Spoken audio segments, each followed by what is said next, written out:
They were good. Some of them were a little heated.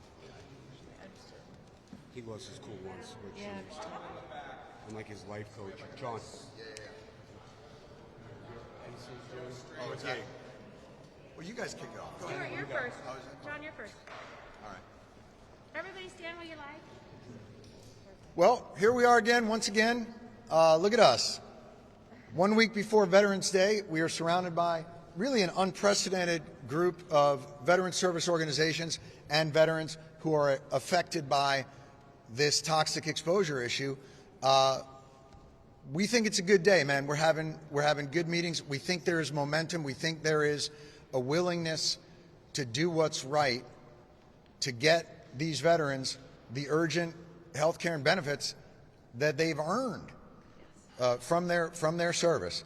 And we're hoping to power through what is a really smooth Washington process. I think we've always found it that way. They always want to do the right thing, and they always do it in a timely fashion. And this group is just here today to congratulate them on how well they have. It's only been 20 years. So, I'll let these guys go, because what I would really love today is for you to hear from some of these veterans who have come down here to tell their stories, to get this done in a timely fashion. It's Veterans Day on November 11th, and boy, what a lovely day to not just do a symbolic nod to the sacrifices that the men and women who serve this country have made, but to do something tangible to finally address the consequences that they face from their service. 20 years of war has a cost. This is it. Yes, it is. Well said, Jon. America. I'm speaking to the American people right now. I need you. They need you. We need you to contact your congressmen and your senators and demand, don't ask, don't beg, because we don't ask and we don't beg. They work for us. They work for us. Demand that these veterans who are sick and dying get the help that they deserve. A 20-year war with no pay for, and now they want to pay for to help people with cancer. The insult. These people deserve better. These men and women who protected us from harm's way. They're literally dying every day because they get denied and then they commit suicide. But yet we'll go up to them and say, hey, thank you for your service. That's bullshit. It should be thank you for your service. Thank you for your sacrifice. What can I do now to ease your pain? Perhaps I can help you get legislation passed. What a concept, Senate. Disgusting, repulsive, and I'm in the mood for a fight. I'm with you. And we will stand with you, Jon. Thank you to Jon Field for his dedication, his determination. Thank you to Jon Stewart for his vision, for his leadership. And thank you to the extraordinary advocates and service members standing with us. Burn Pits 360, Disabled American Veterans, Iraq and Afghanistan Veterans of America, Reserve Organization of America, Veterans of Foreign Wars, Wounded Warrior Project, and everyone else who is standing here with us. They are walking the halls of Congress to demand justice, to demand what is rightfully theirs, the benefits that they have earned by sacrificing everything for this country. As we look ahead at Veterans Day, I ask my colleagues to recommit themselves once again to honoring the sacrifices of the men and women who commit their lives to defend this country. We send these brave service members into duty, onto the front lines of the war on terror all across the globe. They expose themselves to the most dangerous conditions known to this world. We ask them to live in places around the world where burn pits were used to destroy everything from electronics to clothing, to building materials, to human waste, and they breathed in those toxins all day long, all night long, a toxic sludge of carcinogens. Now they are sick, dying. Many have already passed. God rest their souls. We have a responsibility, we have an obligation to them, to their families. To deny them the care that they need today is a dereliction of our duty as Americans. But when these veterans and service members go to the VA to ask for the care that they need, they are denied that care 8 out of 10 times. They're told, where's the evidence? Prove it. Prove you were exposed. Prove there was a burn pit there. Are you kidding me? It's a disgrace. When you go to war, physically fit, top of your game, perfect in every way, you get exposed to toxic chemicals there. You are now suffering with thyroid cancer, other cancers. The connection is clear. No one should have to spend years jumping through hoops just to prove that the cancer was caused by some material burned in that burn pit so far away. No one should have to be proving the case of causation. The causation is clear. They shouldn't have to do their own research. They shouldn't have to pay for biopsies. They shouldn't have to prove to the VA that their illness is service-connected.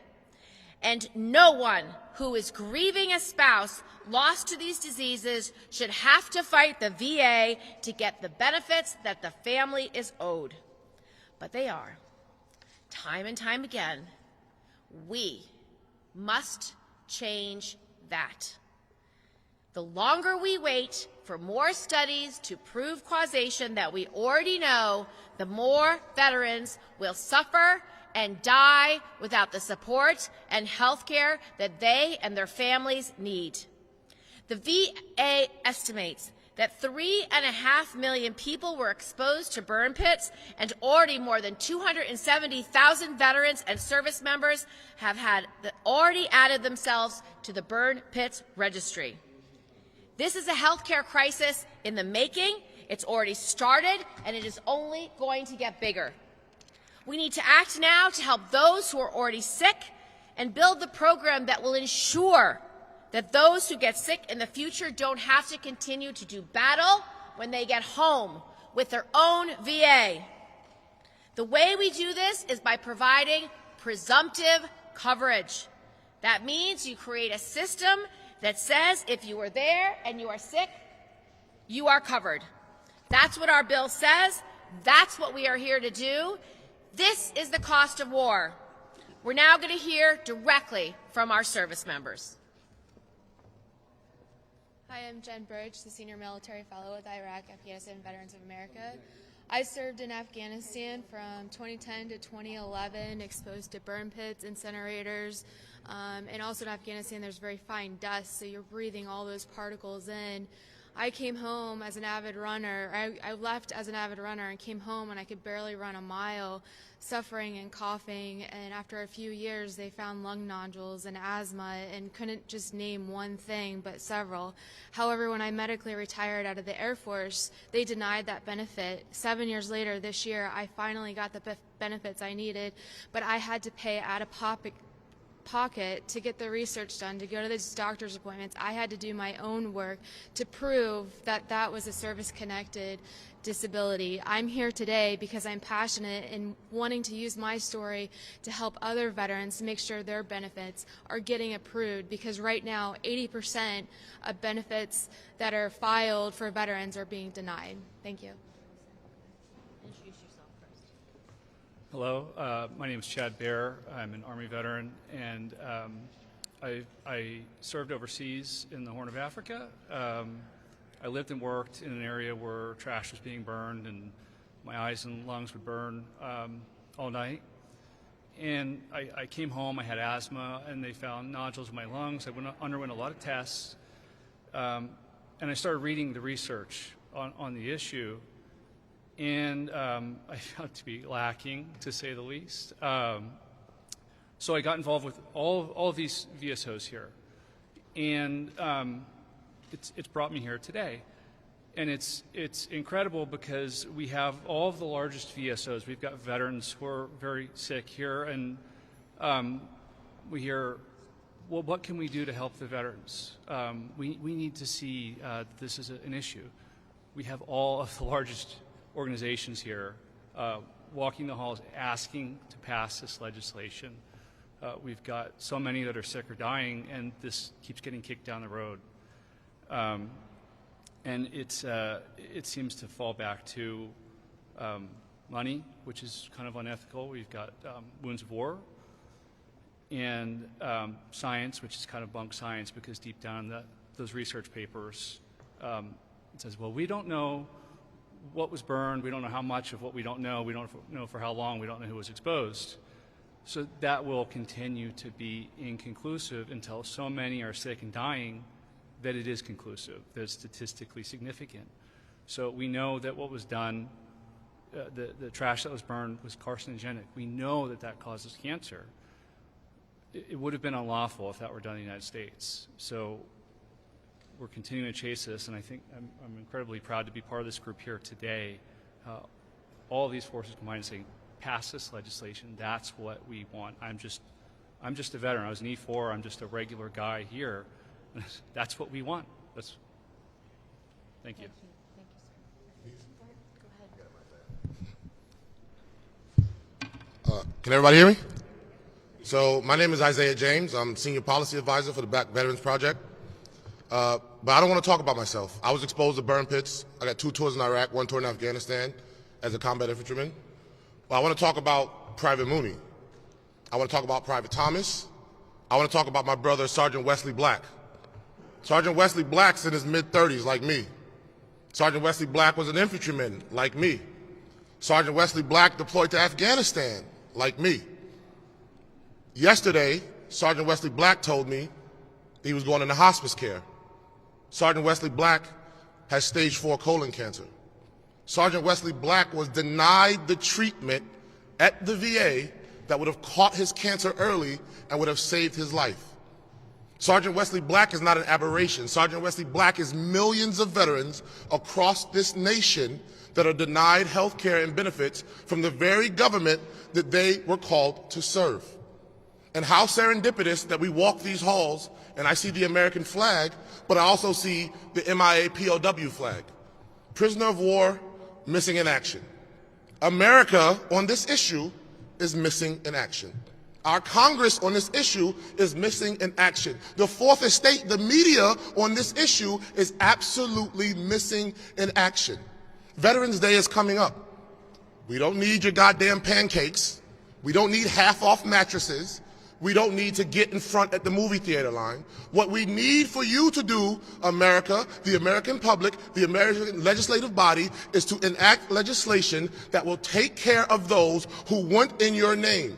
We gave you our lives, we gave you our mental health, we gave you our very physical bodies. We laid it out for this nation. All we are asking for is not more. We're not asking for less. We're asking for equal. Give us what you promised us. Thank you.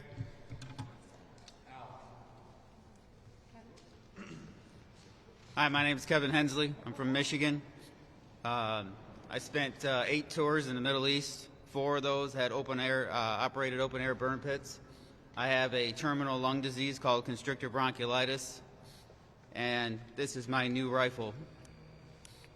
Thank you.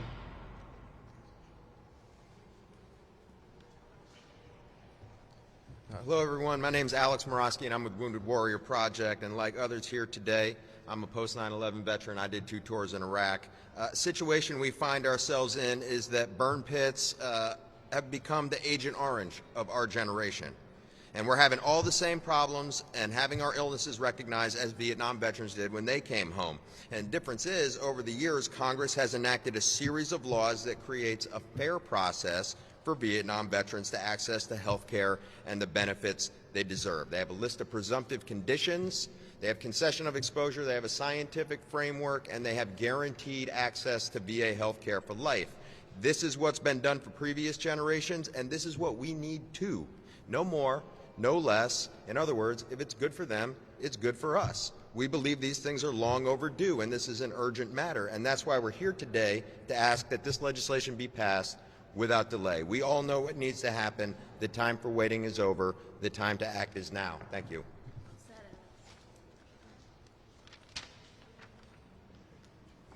Thank you all for being here. My name is Christina Keenan, and I'm with the Veterans of Foreign Wars. And I want to thank everyone, Jon Stewart, John Field, the VSO partners here, Senator Gillibrand.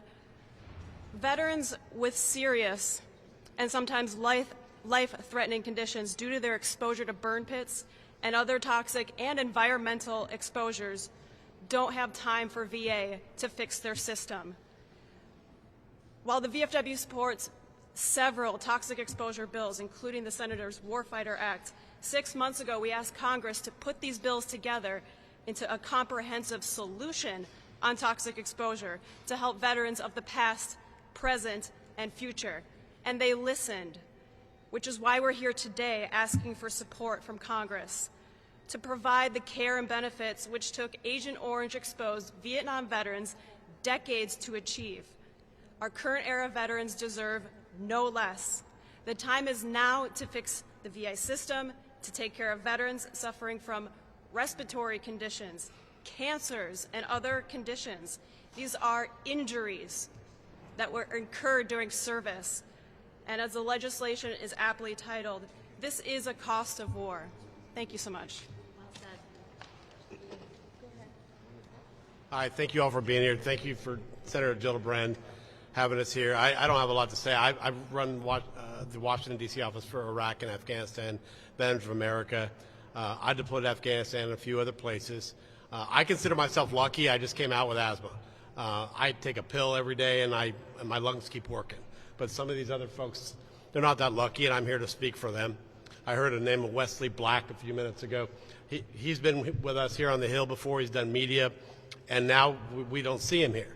It reminds me of when we're fighting for the 9/11 responders and how Ray Pfeiffer was on the Hill over and over and over again. And then when we did a press conference to say that we passed it, he wasn't there. So I'm here for all these folks. We need to pass this now. I testified before the Senate Veterans Affairs Committee a couple of weeks ago, and I remember that Chairman Tester said, I always remember it, he says, we just do what the veterans tell us to do.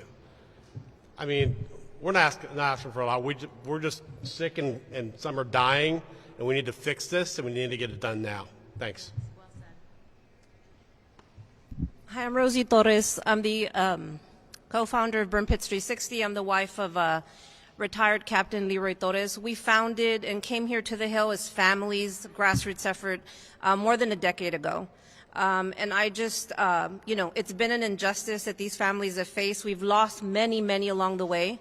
We're honored to have Kevin here today and Isaiah and all these amazing veterans organizations behind us, with us, alongside us.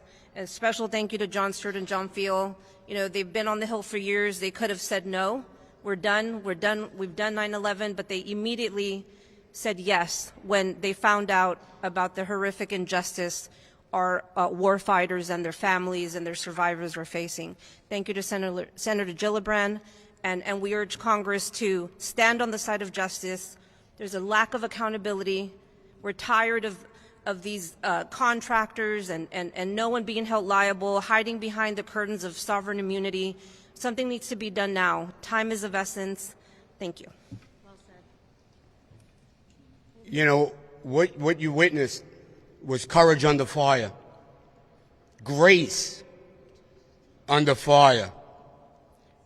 These people have been neglected, lied to, kicked to the curb, denied, shit on, and yet they come up here and speak so eloquent. But I see one United States Senator who cares about the well-being of these men and women. If you're going to tell a story tonight, tell a story not about two Johns. Tell them about the people that we hear today that were advocating for tens of thousands, hundreds of thousands of their fellow soldiers who couldn't be here. Tell them about a small group of warriors that are trying to make a difference not only in their own lives, but in the lives of others. And we'll do 2 or 3 questions because we got to go to other meetings. Go ahead.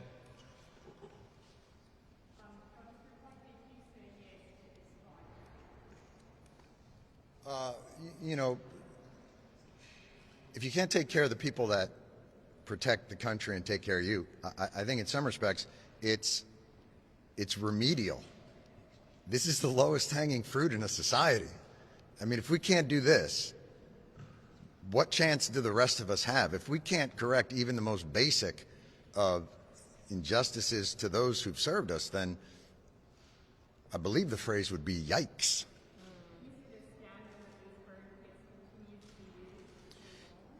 Well, the burn pits are, you know, they've been outlawed. They're used occasionally, but the scandal is there's a really clear implementation of a solution that will take care of the really, you know, we have to triage this. There's an urgent need amongst the medical population for diseases that are killing them, and then there's a protocol and a process in place to deal with it in the future. For some reason, toxic wounds are not considered wounds. You know, we've developed excellence in traumatic brain injury, in prosthetics and adaptive rehabilitation. It just takes intention. It's within our capabilities, but it takes the intention. And I would really urge you all, and I truly appreciate you all coming out here today, but if you could talk to, when this is done, Isaiah and all the others that are here, and Rosie, and get their stories and tell them out, because I thought Isaiah said something really profound, which was, it's missing in action. You know, there is no country that talks a better game for its veterans, but boy, are we letting them down in this circumstance. So if you could help them and have their stories break through this thing here, it would be incredible, and it would be much appreciated. So if you get an opportunity to do that. Yes, I'm sorry.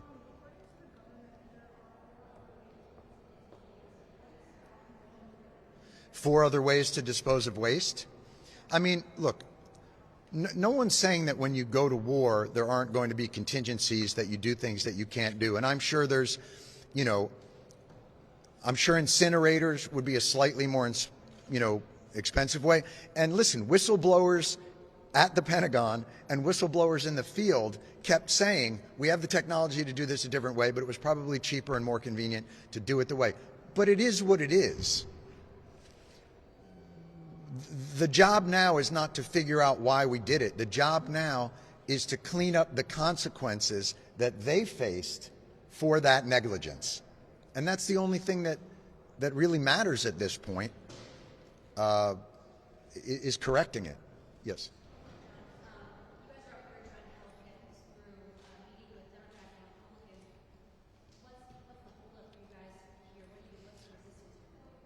I don't know if resistance is the right word. I honestly think there's a will to do it. I think there is a general, as maybe those of you who work down here might understand, bureaucratic malaise might be. It feels like, did you guys ever see the movie Brazil with Terry Gilliam? Fuck. Yeah. You know, we've been doing this together now for 12 years. And I've seen him come out of character twice. He never came out of character on the 9/11 bills, but he's come out of character twice on this bill. And that shows his empathy, his passion, and his commitment to these veterans. And while I am confident we are going to get a piece of legislation passed, we don't want to wait 17 years like we did for 9/11, 3 times. We want this done now. The Speaker of the House has the ability to put this bill on the floor. She promised us last week she would. It would then force the Senate to do something. It would then force a bunch of cranky old white people to get in a room and conference and reconcile. And then it will be up to those VSOs to say what they're willing to keep and what they're willing to lose. This can get done by the end of the year. Senate, Congress, you can multitask. You can chew gum and walk at the same time. It's okay. Anybody else?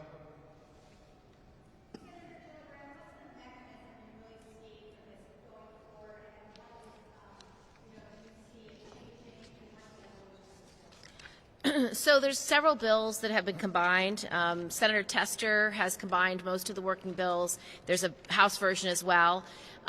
They are to reform all of how the VA handles these kinds of diseases. I think that hopefully the House bill will go first because that's the more complete bill that has everything that we want. And hopefully Speaker Pelosi will put that on the floor, and then hopefully we will follow it in the Senate. And then just as John just said, we will conference the bills, and hopefully the most will stay in. The piece that I am responsible for is the burn pits piece, which is 100% comprehensive and all diseases are covered. We want as much of that in the final bill as possible because we want all diseases covered. You know, call them out next week. Next week on Veterans Day, just like on 9/11 when they did with us for years. How much they supported 9/11 responders, how much they support veterans. Thank you, all veterans. I salute you, veterans. Call them out on their bullshit. That's your job. You're the media. Say, why aren't you supporting burn pits? Why aren't you supporting these bills? Ask them. Have that conversation with them. Because they're all going to go to social media, and they're all going to tweet. They're all going to go on Facebook, Instagram, LinkedIn, whatever they do. And they're going to post crap. And actions speak a lot more than words. Absolutely. Anything else? Did anyone else want to speak before we close out? And I hope you guys start interviewing these young men Do you and want to women. speak? Yeah, we just have a couple more people who want to say a few words. Thank you. Go ahead. Good afternoon. I'm Shane with the Disabled American Veterans DAV. Really want to thank Senator Gillibrand and John for making this possible today. And here's the thing. Many of us have been fighting this since the first Persian Gulf in 1990, 1991. We're still fighting it today. There's an opportunity now. There are comprehensive pieces of legislation currently in the Senate and in the House. We just need action because Vietnam veterans are still waiting 50, 60 years for additional benefits. We don't need the current generation to wait that time either. So we have an opportunity. We need action, and we need it now. Thank you. Thank you, sir. Anyone else? Jeff, Connor? How's everyone doing today? Good afternoon. Thanks for being here. My name's Jeff Phelps with the Reserve Organization of America. You know, I was in Desert Storm, Iraqi Freedom. I was briefly in Afghanistan. So that goes back, the veterans behind me, 20 plus years. Well, really, this is a century-old story that dates back to mustard gas in World War I. And veterans, the latest inheritors of this sad story, this disgrace, coming home and being stiff-armed by their government. It goes to the atomic veterans. It goes to those who suffered asbestos poisoning in the Cold War, those of us who were affected by what's called Gulf War syndrome, and now the latest. This is for the executives in government to solve by presumption. The reason Congress is involved is because administration after administration after administration, read that, presidents of the United States have failed to act.